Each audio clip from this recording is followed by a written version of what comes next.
Gis, kami Ruru. Iya, Papa.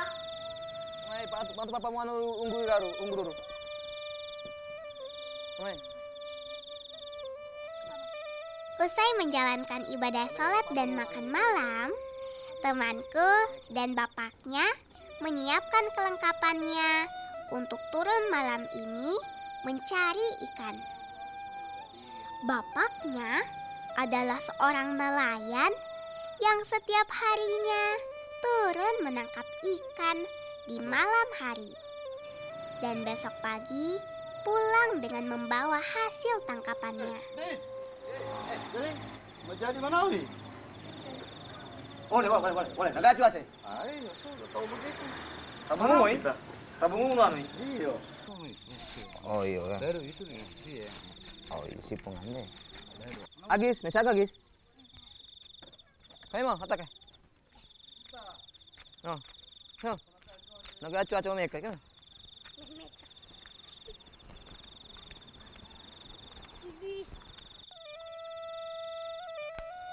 Di saat masyarakat umumnya sedang beristirahat, para nelayan malah turun bekerja dengan mencari ikan di laut. Malam ini, temanku juga ikut melaut bersama orang tuanya. Ia melaut, menangkap ikan bersama orang tuanya jika memasuki akhir pekan dan besoknya tidak sekolah.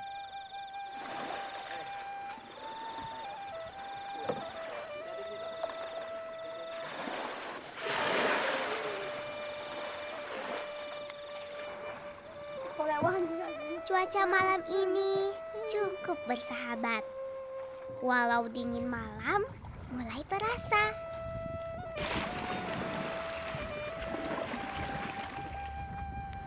Jaring pun sudah ditebar dan kail-kail pancingnya juga sudah tenggelam di dalamnya air. Berharap satu persatu mata pancing dimakan oleh ikan.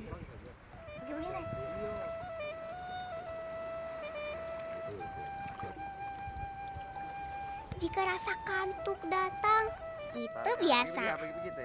Tapi rasa mengantuk pun akan hilang jika kail pancing kami termakan oleh ikan. Itu artinya para nelayan mendapat ikan.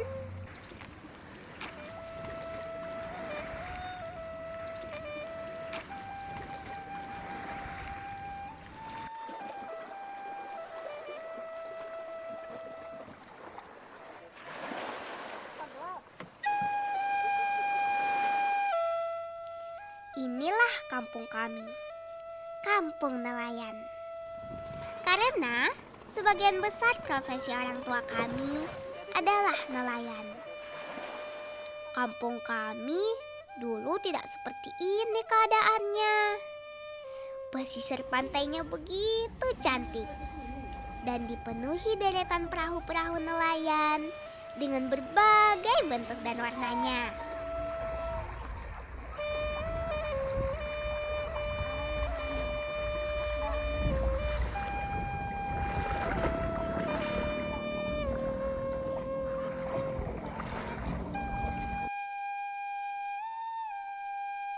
Musibah gempa dan dahsyatnya tsunami telah meluluh lantakan kampung kami ini. Usia kami saat itu belum sampai 5 tahun. Tapi kami sudah dapat mengingat kejadian saat itu. Yang kami tahu, kami menangis sambil digendong orang tua kami berlari menjauh dari pantai.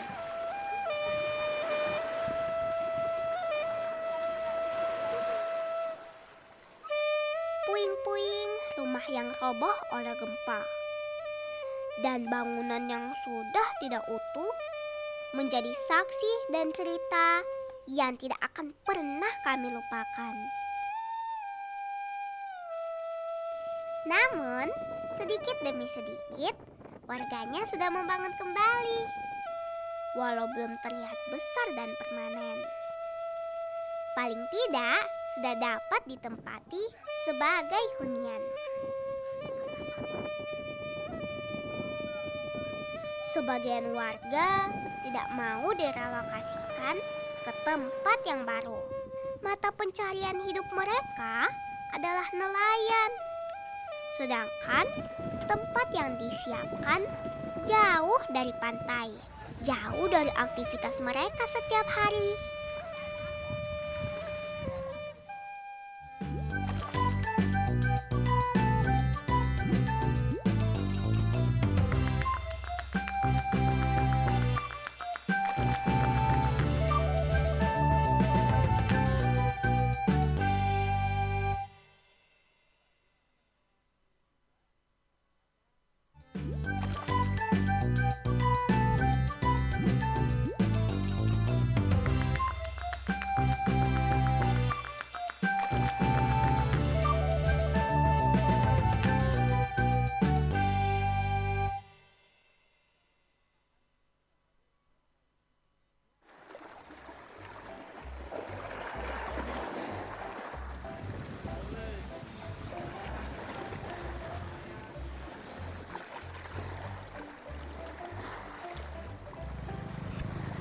Dan pagi ini, teman-temanku sedang berkumpul di tepi pantai, menunggu orang tua, paman, atau kakaknya pulang melaut.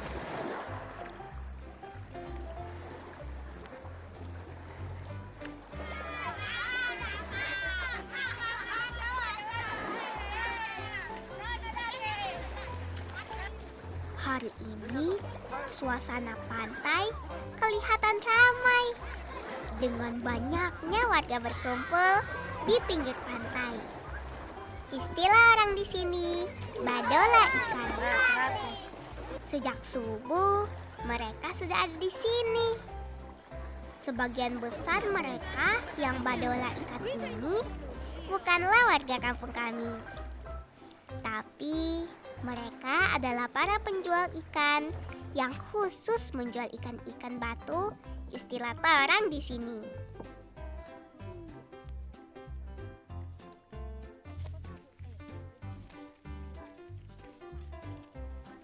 Sambil menunggu Agis teman kami yang turun melaut, Iki dan teman-temanku pergi mencari kepiting di kolam-kolam kecil.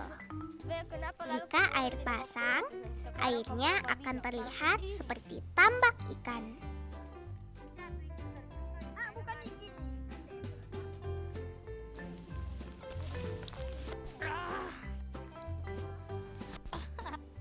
Di sini banyak sekali kepiting. Dan kepiting ini menjadi permainan kami bersama-sama. Cari kepiting dia. Kurang cari dia. Dia pernah juga ke umum. Tidak terlalu sulit mencari keberadaan kepiting-kepiting yang kami pakai bermain. Karena di pinggir tambak banyak sekali lubang-lubang kepiting. Namun, tidak semua lubang ada kepitingnya. Dan tentu saja kami mencarinya dengan sedikit berhati-hati. Jangan sampai di dalam lubangnya ada kepiting yang besar. Takutnya nanti dapat melukai tangan kami. Ada di sini. Kayaknya ada. Jadi di dalam situ sudah bungkut tadi. Dapat.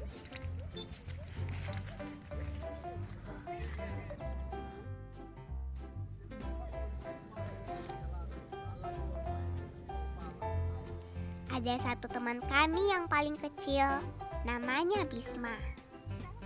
Dia pun tidak ketinggalan dalam permainan ini. Walau usianya masih 6 tahun, ia tidak mau kalah dengan kakak-kakaknya. Ia pun dengan semangat mencari kepiting. Teman-teman yang seusia dengan dia tidak ada yang berani karena takut jari mereka akan dijepit kepiting. Dan setelah berusaha mencari dari lubang ke lubang, akhirnya Bisma berhasil mendapatkan kepiting kecil. Anu kan paling besar. Anu ini betul. Oke, yang sudah dapat sana. Hati-hati dicapit kita. Setelah kepiting kecil sudah terkumpul, lalu dibuatkan jalur balapannya.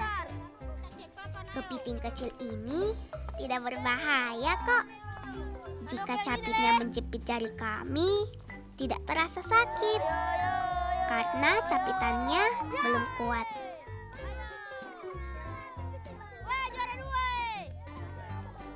Iki dan kawan-kawan pun sudah siap. Terlihat mereka sudah siap dengan kepitingnya. Dengan hitungan 1, 2, 3, kepiting-kepiting kecil pun dilepas. Siapa yang kepitingnya yang pertama masuk ke air, dialah pemenangnya. Juara 2 saya, juara 1 Ajil. Saya menang.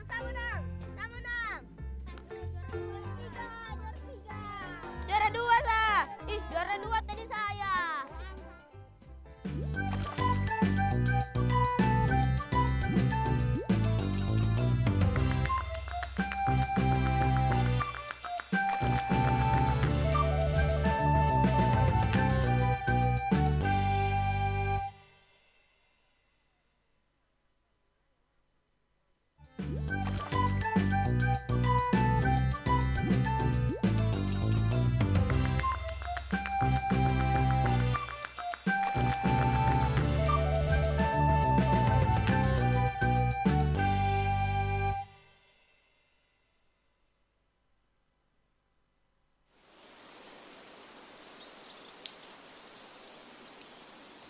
Bercerita tentang pantai pasti tidak lepas dengan pohon kelapa. Ada beberapa mainan yang hampir sering dimainkan oleh kami anak-anak nelayan, yaitu mainan yang terbuat dari buah kelapa. Kulit kelapa yang bahasa daerahnya kami sebut sebagai gonopu dibuat menjadi sakaya, dan tempurung kelapanya dibuat sebagai kalempa, yang juga nama permainannya.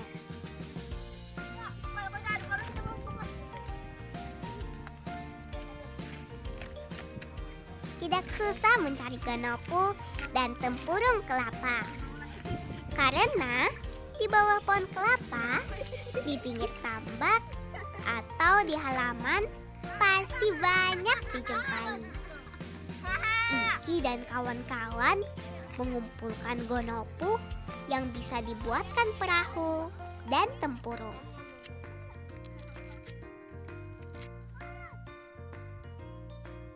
Jika gonopu sudah terkumpul, teman-teman pun membawa ke pinggir tambak.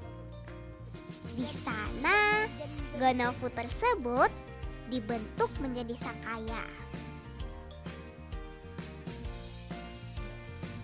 Si kecil Bisma tidak mau menyerah begitu saja dalam membuat perahu. Walaupun beberapa kalinya gagal, Bisma terus berusaha. Lucu tapi bikin seru. Walaupun kecil, semangatnya besar. Tanpa bantuan kakak-kakaknya, ia mampu membuat perahunya sendiri. Dan jadi deh.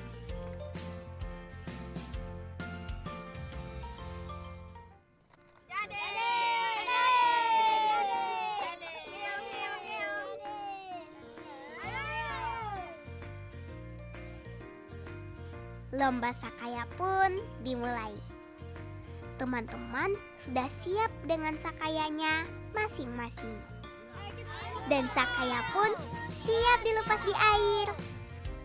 Setelah terdengar hitungan, sakaya pun dilepas di air.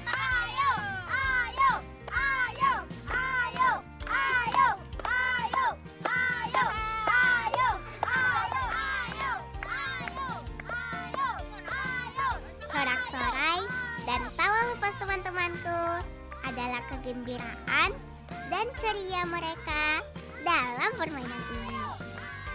Karena tidak semua Sakaya Gonofu yang bertahan lama. Sebagian dari Sakaya mereka tenggelam ataupun terbalik.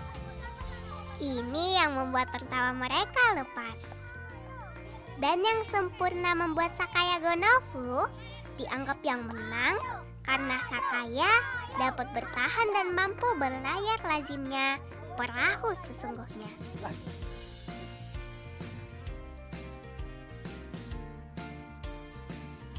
Matahari pagi ini begitu cerah. Secerah raut wajah para nelayan yang datang dari melaut. Satu persatu, para nelayan datang dengan membawa hasil tangkapannya. Dari kejauhan, perahu teman kami Agis dan orang tuanya sudah kelihatan yang pulang dari menangkap ikan.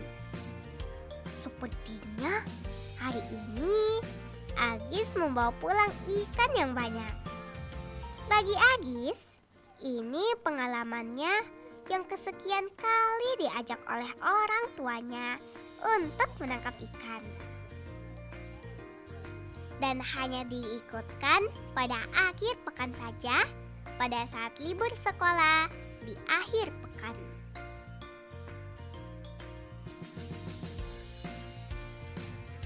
Tapi Iki dan kawan-kawannya belum tampak di pinggir pantai. Mereka lagi asyik bermain kalempa di dekat bangunan-bangunan sisa tsunami. Berbeda dengan umumnya jika ada perayaan HUT kemerdekaan. Kalempa biasanya digunakan untuk lembah lari. Tetapi teman-teman di sini menggunakan kalempa untuk bermain benteng. Yang terkena giliran menjaga benteng akan menutup matanya. Dan yang lain lari pergi bersembunyi. Jika sudah terlihat di mana yang bersembunyi, harus segera kembali. Jangan sampai teman-teman yang bersembunyi lebih dulu menyentuh benteng.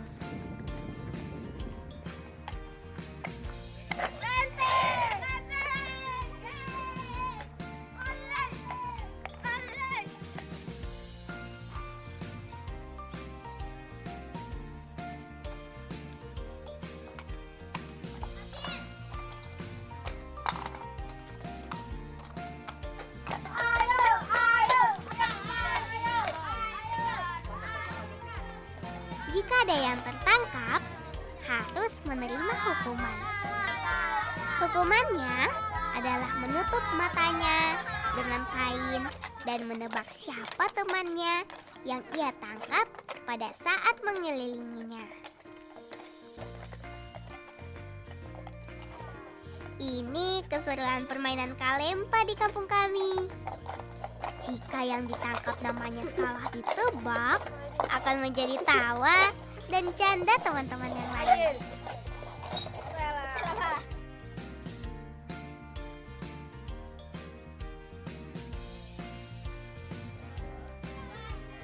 Teman-temanku masih lanjut bermain di tepi pantai, berendam, dan belajar menangkap ikan. Jika orang tua mereka telah pulang menangkap ikan, mereka pun beramai-ramai untuk mendorong perahunya untuk naik ke tempat yang lebih tinggi.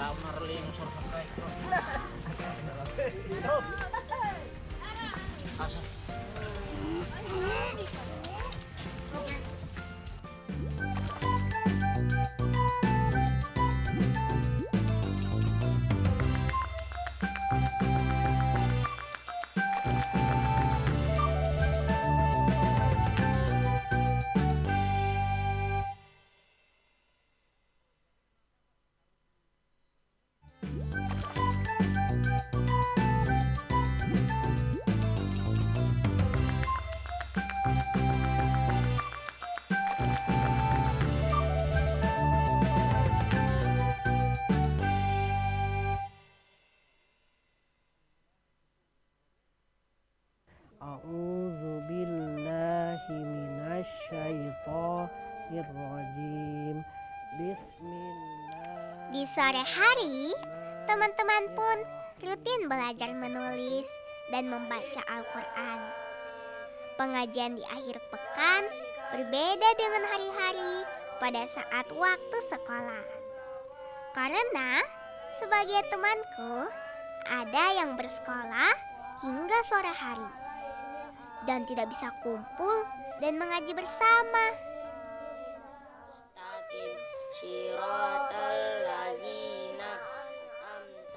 Jika memasuki sore hari di kampung kami, sudah jarang anak-anak kecil yang berkeliaran di luar rumah. Yang ada hanya aktivitas kecil warga. Karena angin yang berhembus kencang. Orang tua kami melarang untuk keluar bermain jika sudah sore menjelang malam.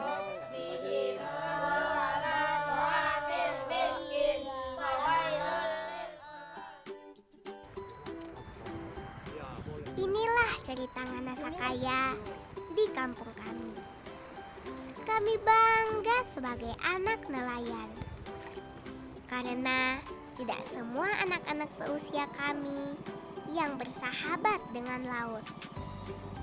Tepian laut memberi kami tempat bermain. Laut yang paling mengerti dengan keinginan kami. Di sekolah, kami belajar. Di laut, tempat kami bercanda dan tertawa, menikmati kegembiraan. Laut mengajarkan kami arti sahabat. Dan laut memberikan kami kehidupan.